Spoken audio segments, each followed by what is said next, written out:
Ce sont des énigmes et mystères que nous vous proposons cette semaine sur Europe 1, dans les meilleurs moments d'au cœur de l'histoire. Aujourd'hui, Franck Ferrand aborde l'une des plus grandes énigmes de l'archéologie, l'énigme de Glozelle. Bonjour à tous. À la question « Êtes-vous glozélien ou anti-glozélien ?», je suppose qu'une majorité de Français ne saurait quoi répondre. Dans les milieux férus d'histoire et d'archéologie, c'est pourtant une ligne de démarcation très épineuse, un peu l'équivalent dans un autre domaine ou une autre époque de la question « Êtes-vous Dreyfusard ou anti-Dreyfusard ?» Alors, si vous n'avez pas encore d'avis sur le sujet, j'espère que d'ici à 14h, je vous aurai donné les éléments pour choisir votre camp.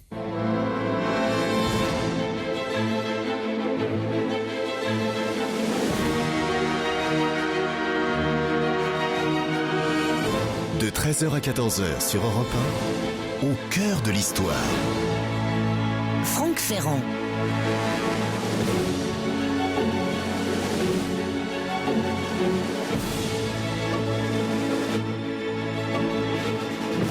Il fait beau, froid et sec en ce début de mars 1924. Le vallon de Glozelle dans l'Allier, on est donc tout près de Vichy, est en train timidement de sortir de l'hiver. Et en ce jour qui va devenir historique, le samedi 1er mars 1924, un jeune paysan du coin, il s'appelle Émile Fradin, il a 17 ans. Ce jeune paysan est en train de labourer un champ. Imaginez une grosse charrue tirée par 2 vaches comme on faisait à l'époque. Soudain, on adore ce genre de moment, vous savez, où tout bascule. Soudain, l'une des vaches s'enfonce, mais elle s'enfonce d'un coup et assez profondément dans un défaut du sol. On imagine la vache qui mugit, le jeune homme qui jure, il faut la dételer, l'extraire de là. Émile sonde la petite faille et découvre une fosse aux parois de briques, avec au fond ce qui ressemble à des dalles d'argile. Il en parle bien sûr dans la famille le soir à son grand-père, Claude Fradin, et le lendemain dimanche, les voilà qui se mettent tous les deux à fouiller la cavité. Et ce qu'ils trouvent là est inouï. Des bouts de céramique, des fragments de poterie apparemment, et puis des outils en pierre, en os et des ossements humains. Dans les campagnes à l'époque, il n'y a évidemment pas de télé, ça n'existe pas. Il n'y a encore que très peu de radio et peu de téléphones, mais il y a les veillées. Et dans les veillées, on cause, figurez-vous. La trouvaille des Fradins, grand-père et petit-fils, ne tarde pas à occuper toutes les conversations, de sorte que l'institutrice du village finit par entendre parler de la fameuse découverte. Alors elle se renseigne, elle vient voir sur place ce qu'il en est, elle est étonnée par l'importance des vestiges exhumés par les Fradins. Elle fait son devoir, cette institutrice, évidemment, elle va informer qui de droit, elle écrit à l'inspection d'académie pour signaler la découverte, et puis elle écrit aussi à plusieurs sociétés savantes. Bref, la nouvelle commence à se répandre. Et début juillet, l'une de ces sociétés envoie sur le terrain 2 de ses membres, un procureur et un instituteur en l'occurrence, qui entreprennent de véritables fouilles. Si on peut appeler ça des fouilles, parce qu'évidemment, on est dans les années 20, et ce ne sont pas de grands professionnels qui mènent ces fouilles-là. Ça manque un peu de rigueur, et du reste, ce manque de rigueur, à la longue, va finir par semer pas mal de confusion, et ça pèsera lourd par la suite. Après s'être amplement servis sur le site, nos fouilleurs affirment qu'il n'y a rien là de bien intéressant et ils vont conseiller aux Fradins de remettre le secteur en culture. Ce que font Claude et Émile Fradin. Bon, tant pis, si ça n'est pas intéressant, on recouvre.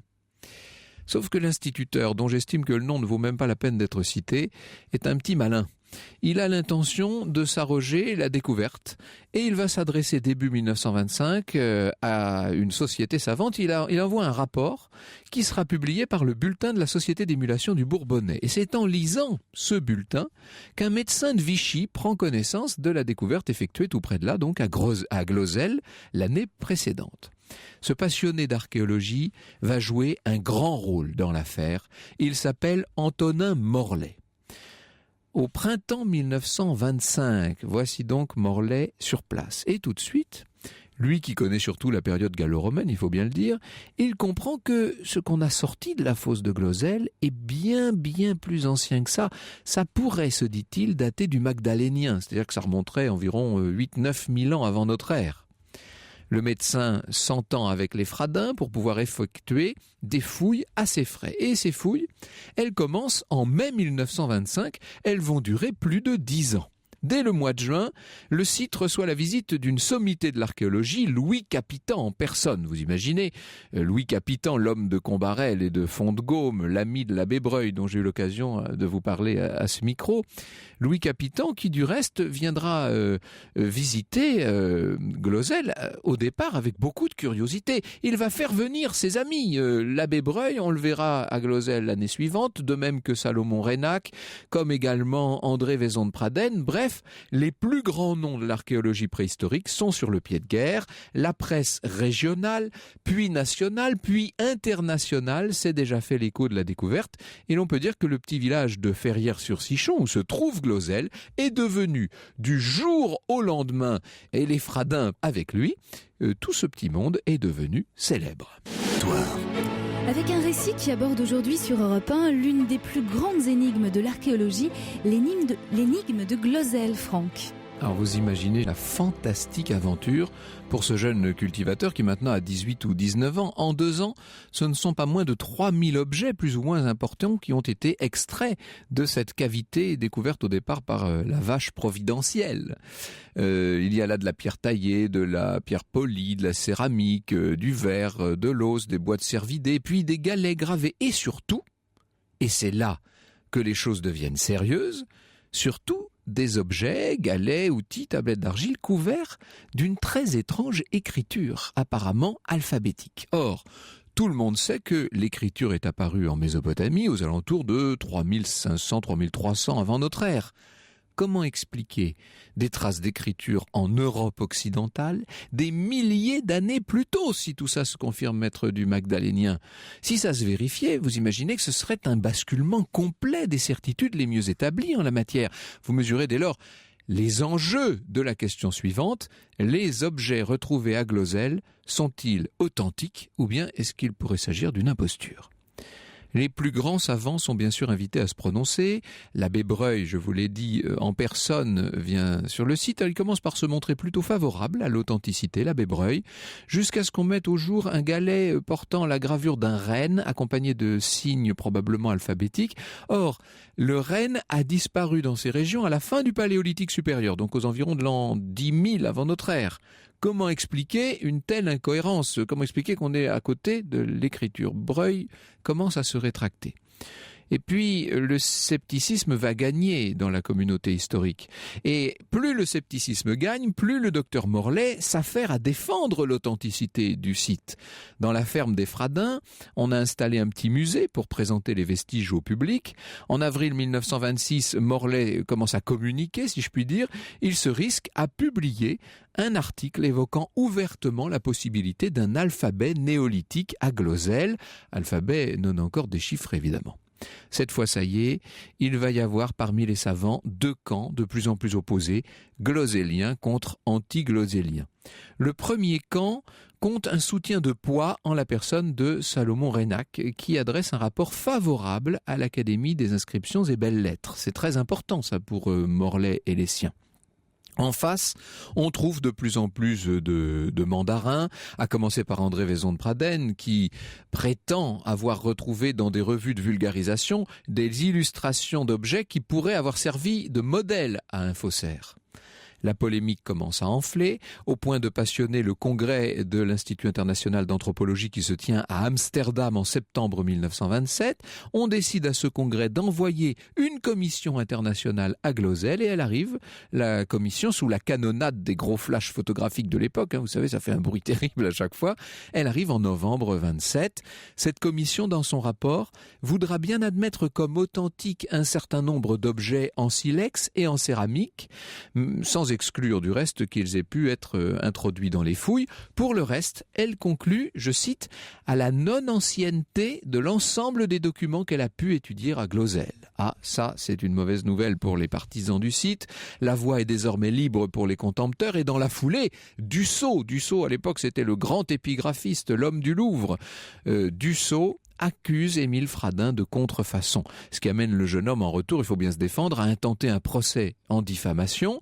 comme par hasard, dans les jours qui suivent, Félix Regnault, un autre grand ponte, le président de la Société préhistorique française en l'occurrence, s'annonce à Glozelle.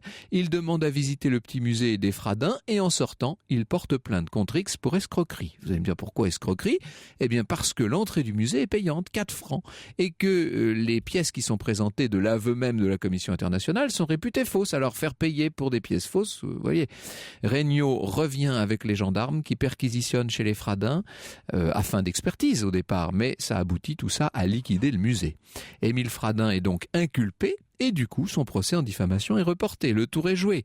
On ne peut pas s'empêcher quand même dès ce moment de constater une véritable collusion des savants et des représentants de diverses institutions contre les Fradins, Morlaix et autres amateurs qu'ils ne cesseront plus d'écraser de leur morgue.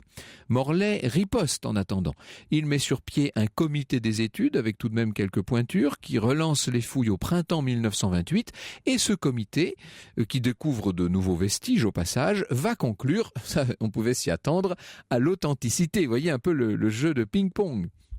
En attendant, la justice enquête avec tout ce qui a été saisi au musée et le rapport des experts conclut, des experts de la justice, cette fois nommés par le juge d'instruction, les experts concluent que les tablettes portant des inscriptions sont des contrefaçons récentes. Émile Fradin est donc inculpé pour escroquerie le 4 juin 1929. En fait, il va bénéficier d'un non-lieu 2 ans plus tard. Vous savez que la justice a horreur de se mêler de ce genre d'expertise, évidemment. Elle se déclare le plus volontiers incompétente. On peut dès lors reprendre le procès en diffamation. Et la surprise, étant donné tout ce qui s'est passé dans le domaine judiciaire, le professeur Dussault du Louvre est condamné pour diffamation. On a un peu l'impression, je vous disais, d'une partie de ping-pong, c'est un match de tennis dont on compterait les points. À Glozelle, Morlaix interrompt ses fouilles en 1936 et vous savez peut-être qu'à partir de 1941, la loi Carcopino, édictée par le régime de Vichy, soumet les fouilles archéologiques en France à l'autorisation administrative. Le site de Glozelle ne sera donc plus fouillé avant longtemps, avant 1983 pour être précis. Révélation ou imposture, il est question de l'énigme du site préhistorique de Glozelle aujourd'hui sur Europe 1. Et pour en parler, Franck, vous recevez Marie Labère Delorme, qui est archéologue. Eh oui, alors je viens de vous expliquer que depuis 1941, il faut des autorisations pour faire des fouilles et que, évidemment, les autorités archéologiques n'étaient pas pressées qu'on rouvre cette affaire de Glozelle. Quand même, en 83, les choses sont relancées. Cette année-là, le ministère de la Culture, saisi par des élus locaux, accepte de reprendre donc les fouilles de Glozelle. Le rapport complet de toutes ces fouilles n'a jamais été publié, mais quand même, en 85, on en a publié une sorte de note synthétique qui fait une 12aine de pages, qui a été rendue publique, et selon les auteurs de cette note, il n'y aurait pas à Glozelle de traces de gisements néolithiques, voire paléolithiques, c'est-à-dire encore plus anciens. En vérité, c'est l'occupation médiévale qui serait le mieux représentée sur place, un site médiéval donc qui aurait été enrichi par la suite de diverses contrefaçons. Ce qui n'est pas très cohérent dans ces conditions, c'est qu'on est en juin 1990, décoré tout de même Émile Fradin, c'était notre petit cultivateur des années 20, vous savez, à l'époque il avait 93 ans, pauvre monsieur. Il a été décoré, Émile Fradin, de l'ordre des Palmes académiques, donc c'est une reconnaissance ça, ou alors je n'y comprends plus rien. Émile Fradin mourra du reste 10 ans plus tard seulement, et de nouveau, à ses obsèques, le représentant de l'État lui rendra un vibrant hommage. On a envie de dire qu'on prenne qui pourra. Je suis ravi d'avoir avec nous dans ce studio aujourd'hui une glozellienne en la personne de Marie Labère Delorme. Merci beaucoup d'être venue. Vous vous intéressez à cette affaire de Glozelle depuis 1985, donc à peu près au moment où on s'est mis à reparler de Glozelle, au début des années 80. Oui, je suis arrivée complètement ignare dans ce site et j'ai été absolument fascinée par les collections qui étaient exposées dans le musée. Je suis repartie avec le livre d'Émile Fradin sur Glozelle et ma vie. Eh oui. Et j'ai été encore plus, attirée par l'étude de ce site. Il s'est trouvé que j'ai d'abord centré mon intérêt sur l'écriture. Bon, je dirais que c'était peut-être une grosse bêtise. Non, mais pour les auditeurs, une grosse bêtise, vous voulez dire du point de vue du crédit qu'on peut porter aux travaux menés. Ça, c'est toute la question.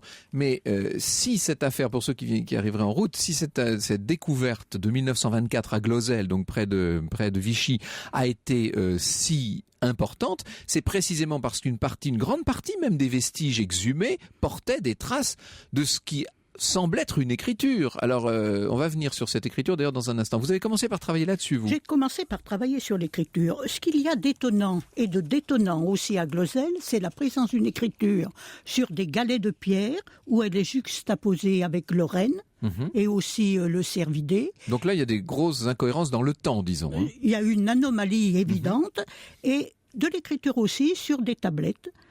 Qui sont beaucoup plus récentes, enfin à mon avis, et d'autres objets. Quand vous dites beaucoup plus récentes, de quand seraient-elles ces tablettes ? Écoutez, moi, à mon opinion, je pense qu'elles sont proto-historiques. C'est-à-dire qu'elles sont néolithiques finales, mais enfin, elles sont tardives. 7-8 siècles avant notre ère, c'est ça ? Un peu plus tôt ? Peut-être encore un peu plus tôt, quand même. Oui. Un peu, oui. Elles ont été datées par Henri François de 700 avant notre ère, oui, c'est ça. Pour certaines. Donc je dirais jusqu'à 1000 à peu près.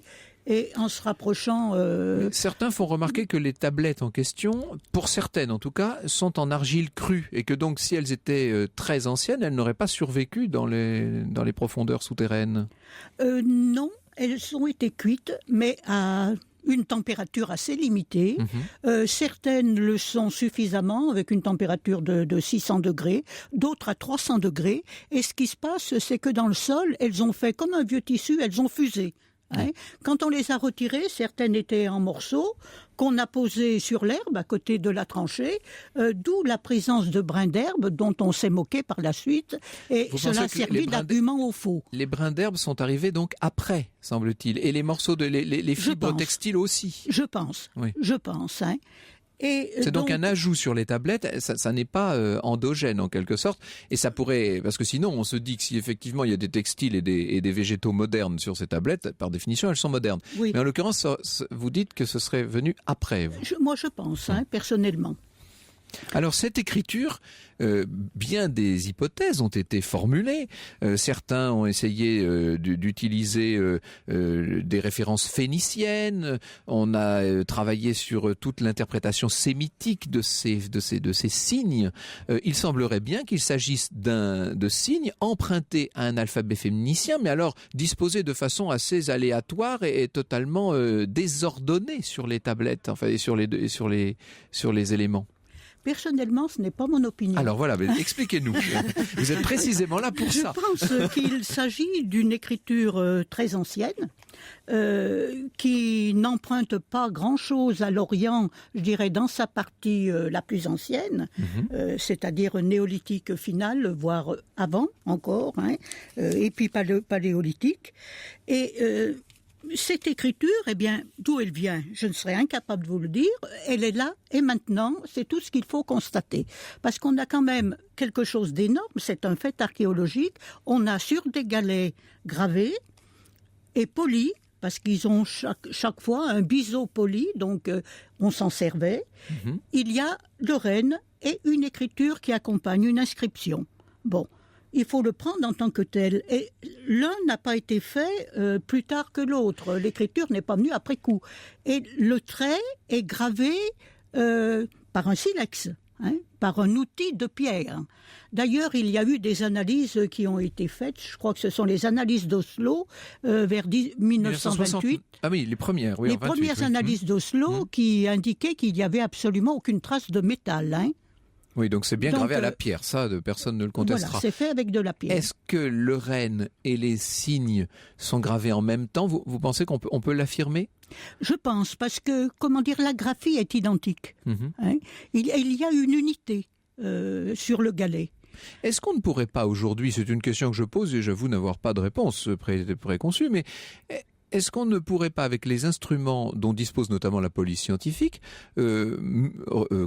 vérifier que l'instrument de pierre qui a servi à graver le petit renne a servi également à graver les signes alphabétiques. On pourrait peut-être faire genre de travaux. Bien sûr, je pense qu'il y a des outils modernes qui pourraient faire avancer l'étude dans ce domaine-là. Parce que si l'on admet que le renne a disparu donc à la fin du Paléolithique supérieur, ça voudrait dire que nous sommes en présence de signes tracés par l'homme aux alentours de 10 000 avant notre ère. Donc ça, c'est tout à fait extraordinaire. C'est une révolution complète dans la conception même qu'on a du processus de dominisation, de développement vers la culture. Oui. Je pense, 10 000, le renne, c'est ce qu'on estime pour la disparition du renne. Mais le renne ne s'est pas éloigné, je pense, c'est mon opinion, d'un seul coup vers le nord. Et ça a dû prendre un laps de temps tout de même assez long. Donc il me semble que peut-être vers 8 000, il pouvait encore y avoir, vers 9 000, 8 000, il pouvait y avoir encore des troupeaux de rennes. Oui, il pourrait peut-être y en avoir il pourrait peut-être y en avoir le souvenir, en quelque sorte. Le souvenir où, vous voyez, les rennes, ils allaient jusqu'aux Pyrénées, en gros. Bon, il a bien fallu que ces troupeaux remontent. Donc, il y a eu une vague de migration, mais qui se sont sûrement pas faites d'un seul coup. Je vous lis une phrase empruntée à Jean-Pierre Adam, qui a été un des très grands et célèbres anti-gloséliens, là on peut dire, qui est toujours du reste, qui dit que l'abandon d'une écriture utilisée à Glosel, donc à l'époque magdalénienne, dit-il, vous voyez, il ne va pas lui jusqu'au Paléolithique supérieur, puis réinventé de toutes pièces à l'identique dans l'Orient méditerranéen quelques 10 ou 12 000 ans plus tard est très improbable. Vous dites-vous que les signes ne sont pas les mêmes, ce ne sont pas... moi je dis que les signes ne sont pas les mêmes et qu'il y a une unité de signes. Il y a aussi une différence de signes entre les galets, que j'ai bien étudié, et les tablettes. Sur les tablettes, qui sont plus récentes, on voit paraître des signes plus compliqués, des associations assez étonnantes de signes, plus des signes grecs. Donc là aussi, il fallait que le grec existe pour le voir paraître. Oui, ça paraît tout ça peu probable. Mais dire qu'une écriture pouvait exister au néolithique final et à l'épipaléolithique n'a pas lieu peut-être de nous étonner. On a tout de même les galets du Mas d'Asile qui ont des signes dessus. Après tout, oui. Et il y a aussi... des inscriptions abstraites, disons, oui. On a tout de même des os gravés avec des signes dans les sites du Périgord. Donc cette écriture, elle a bien une antériorité. Alors pour éviter les querelles d'experts et les débats, vous savez, où tout le monde parle sans écouter l'autre, je n'ai invité aujourd'hui de représentants que du camp glosélien, vous l'avez bien compris. Mais comme moi-même je suis assez sceptique sur la question, je dois le reconnaître, eh bien je crois pouvoir me faire honnêtement l'avocat du diable et présenter un certain nombre d'arguments anti-gloséliens, c'est ce à quoi nous venons dans un instant. Ferrand. Énigmes et mystères cette semaine dans les meilleurs moments d'au cœur de l'histoire. Et aujourd'hui, nous nous intéressons au site préhistorique du Glosel. Alors, pour essayer de dater les objets trouvés à Glosel, on a utilisé assez tôt des méthodes de datation et puis très vite, enfin quand je dis très vite, non, plutôt je devrais dire très tard, lorsque les méthodes scientifiques sont apparues, spectrographie, thermoluminescence, datation carbone 14, analyse par activation neutronique, etc., évidemment, certains se sont dit, mais pourquoi n'en profiterait-on pas? Pourquoi n'essaierait-on pas de voir ce qui s'est passé à Glosel? Les premiers essais de ce niveau scientifique remontent à 1969. Ils sont dus à l'initiative d'un Danois, le professeur Mejdal, qui a travaillé grâce aux techniques de thermoluminescence et de carbone 14. Et lui, quand il analyse tout ça, il obtient des résultats qui seraient d'époque celtique, voire gallo-romaine, mais pas plus anciens. En 1974, la datation par thermoluminescence de poterie, cette fois, va confirmer, alors là ça va dans le sens cette fois des gloséliens, l'ancienneté des poteries. On est certain d'une chose, c'est que ce ne sont pas des artefacts modernes. Il ne s'agit donc pas, s'il y a eu imposture, et alors il faudrait bien imaginer de la part de qui, parce que ce serait quelqu'un qui serait resté particulièrement invisible. Mais s'il y avait eu imposture, en tout cas c'était sur des éléments eux-mêmes très anciens. En 1979, 39 datations par thermoluminescence sur 27 objets façonnés permettent d'avoir 3 estimations de datation. Pour une partie, c'est-à-dire presque la moitié des objets entre 300 avant et 300 après, on est donc en gros dans la Gaule celtique et gallo-romaine. une période médiévale qui serait centrée sur le XIIIe siècle. Il semble qu'il y ait pas mal d'objets de ce XIIIe siècle. Et puis une période alors plus récente qui serait des objets dus à un faussaire. Sauf que lorsqu'on cherche à définir quels sont les objets en question, entre nous soit dit, dans les rapports, on ne les trouve pas. Enfin, moi, je les ai pas trouvés, en tout cas. En 1983, les datations par thermoluminescence réalisées à Oxford vont, elles aussi, du IVe siècle à la période médiévale. Et on va dater également par carbone 14 des fragments d'os. Et là, on est entre le XIIIe et même jusqu'au XXe siècle. Donc, vous voyez que tout ça est quand même assez... Il y a énormément... j'ai envie de dire que parmi ce qui a été exhumé à Glozell, on a quand même envie de dire qu'il y a un peu à boire et à manger. Une des questions qui se pose évidemment, et elle se pose de façon assez forte, c'est la question de l'unicité du site. Et ça, j'aimerais évidemment, nous allons y venir dans un instant avec Marie Labarrère-Delorme, j'aimerais qu'on vienne à cette question. Comment expliquer qu'on ne trouve ce genre de vestiges et dans cette quantité-là que sur une surface extrêmement limitée, somme toute, et semble-t-il, tout pont coupé avec d'autres cultures, et qui plus est, sans habitat à proximité. Donc tout ça, évidemment, pose problème. Dès 1926, l'abbé Breuil avait remarqué qu'un certain nombre des outils qu'on lui avait présentés ne ressemblaient ni dans leur forme, ni dans leur technique, ni dans l'utilisation éventuelle qu'on aurait pu en faire à ce à quoi il avait pu être habitué lui-même dans le matériel archéologique qu'il avait si souvent exhumé. Et puis, la même année, c'est André Vaison de Pradenne qui disait, je cite, « Les os provenant soi-disant, on va dire prétendument, d'une même couche et qui par conséquent devraient avoir la même patine ont les aspects les plus disparates. » Vous voyez qu'encore une fois, une grande partie des critiques qui sont adressées au site de Glozell sont des critiques liées au caractère assez disparate du matériel archéologique exhumé. Alors, pour ce qui est des tablettes, vous nous avez répondu, Marie Labarrère-Delorme. Vous nous avez dit qu'elles avaient été cuites, mais pas de façon très prolongée. Voilà, exactement. Enfin, pas beaucoup. Néanmoins, alors là encore, la présence de ces végétaux frais, la présence d'éléments textiles modernes, etc., ont été dans le sens de la thèse de la supercherie, de l'imposture, du canular, que sais-je. J'aimerais vous dire quand même que dans cette affaire, si maintenant une sorte de consensus semble s'être fait jour au sein de la communauté historique pour admettre qu'il s'agirait au mieux d'un site extrêmement hétéroclite et au pire d'une véritable supercherie, un certain nombre de chercheurs tiennent bon, et je suis ravi d'en avoir une parmi nous aujourd'hui. C'est Mathieu qui nous dit par Internet que l'archéologue américaine Alice Gerrard a écrit un livre qui s'appelle Bones of Contention, dans lequel elle met en lumière, dit-il, les magouilles de ceux qui ont tout fait pour discréditer Glozell. Et elle apporte, nous assure Mathieu, dans ce livre, des éléments susceptibles d'expliquer le mystère de Glozell, et donc qui devraient faire grand bruit lorsque cet ouvrage sera publié en France, c'est-à-dire d'ici quelques mois, semble-t-il. Ce sera aux éditions Le Temps Présent. Merci à Mathieu de cette précision. Vous voyez que vous qui vous plaigniez il y a un instant, Marie Labarrère-Delorme, vous me disiez ça avant que ne commence l'émission, d'une sorte de dissipation peu à peu, d'une sorte d'évanouissement progressif de la querelle. Vous allez bientôt bénéficier de soutien inespéré et important. L'affaire Glozell est loin d'être terminée, l'énigme n'est pas close et vous allez, si vous le voulez, répondre à un certain nombre des questions que j'ai donc soulevées à l'instant. Le dossier brûlant du site de Glozell en question cet après-midi sur Europe 1. Il y a beaucoup de réactions, bien entendu, pour attaquer les mandarins qu'il ne faudrait pas contredire sous peine d'être classés de fantaisisme.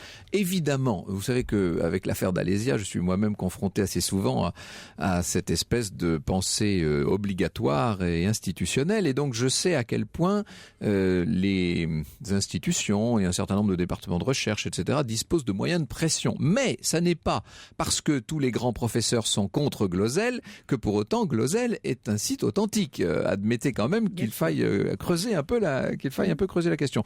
Une question de Pierre par ailleurs, Marie Labarrère-Delorme, Pierre qui nous demande le rapport avec les grottes de Châtel-Perron qui se trouvent à quelques dizaines de kilomètres seulement de Glozell dans la vallée de la Bèbre. Le Châtel-Perronien est tout de même une culture beaucoup plus ancienne. Oui, c'est beaucoup plus ancien. Donc, on est au Paléolithique. Personnellement, je ne la rattacherai pas. D'accord. Enfin, pour le cas de Glosel. Hein.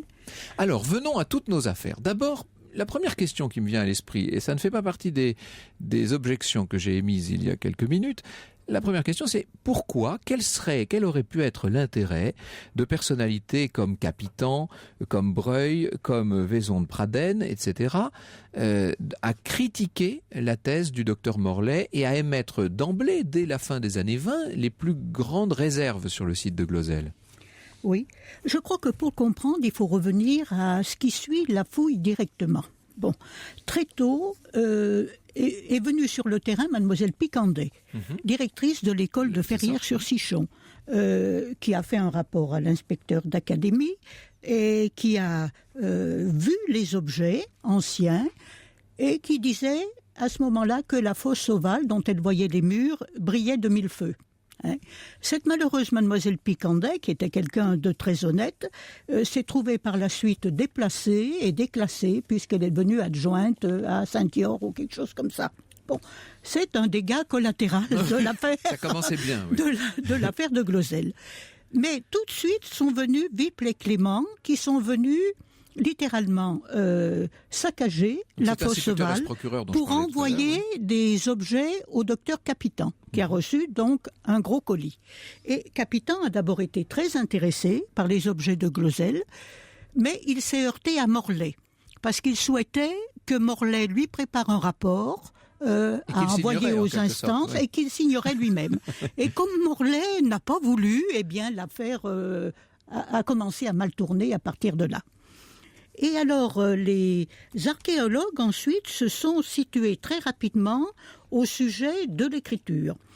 Bon, à peu près tous, parmi les gloseliens, estiment qu'il s'agit du néolithique final. Les anti-gloseliens disent ce n'est pas possible qu'il y ait pu y avoir une écriture et de la poterie aussi ancienne que le néolithique final. Dites-nous quand même si cette écriture, certains arrivent à la décrypter ou à en décrypter des fragments. Il y a plusieurs tentatives de déchiffrement, dont la mienne.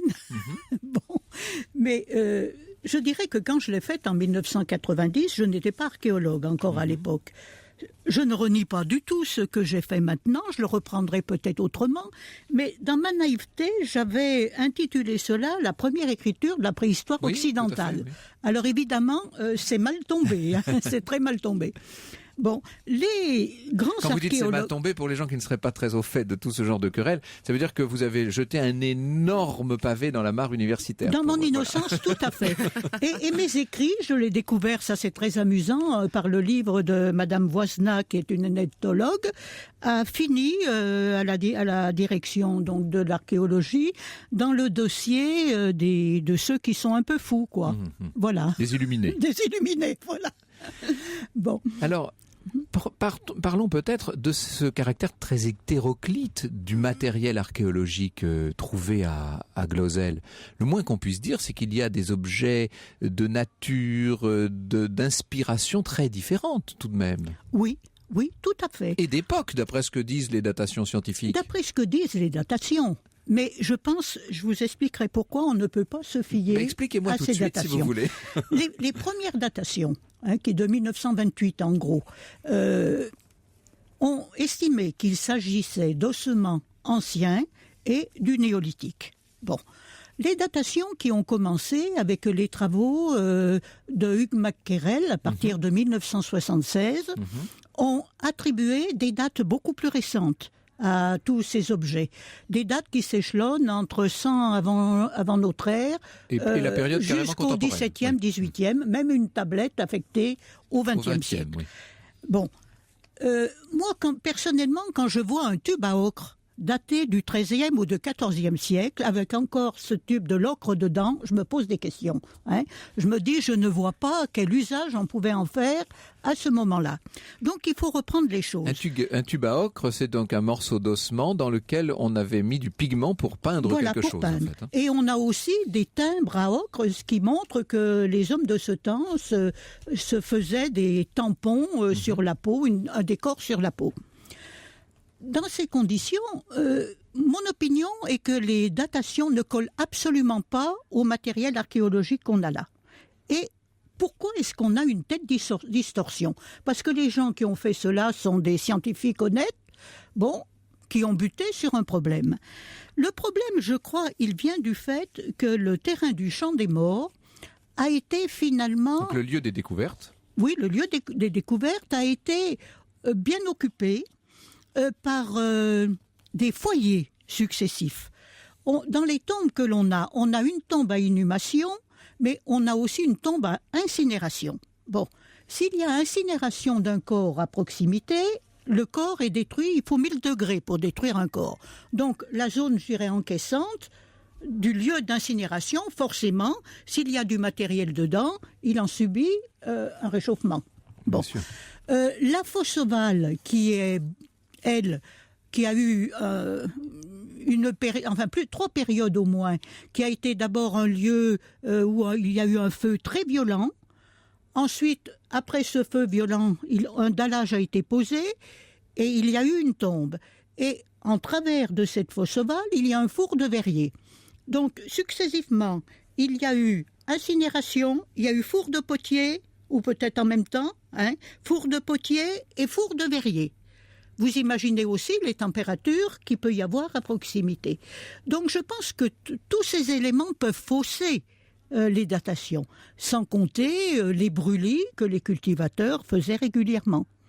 Donc en fait, tous ces résultats scientifiques sur lesquels s'appuie une grande part de l'argumentation anti-gloselienne, selon vous, ne sont pas valables, ne sont pas valides pour des raisons objectives, et je pense qu'il faut trouver d'autres moyens pour dater. Et alors lesquels?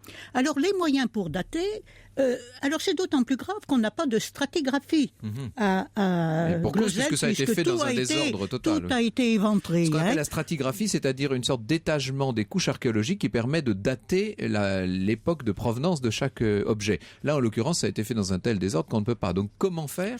Un mot, parce qu'il nous reste très peu de temps. Oui, en un mot, écoutez, ce qu'on peut faire, c'est essayer de dater les éléments les uns après les autres, voir à quelle période correspondent les galets, à quelle période les tablettes. C'est un travail de fourmi où il faut procéder par statistique, et je pense que ça peut seulement nous faire avancer. Eh bien, vous ouvrez aux nouvelles générations de chercheurs de véritables perspectives. Je pense qu'il y aura de nouveau dans l'avenir, parce qu'après une période peut-être un peu d'effacement, il y aura de nouveau une passion pour cette énigme de Glosel. Merci Marie Labarrère-Delorme d'être venue nous en parler avec toute la conviction que 25 années de recherche sur place vous ont prodigué. Merci beaucoup.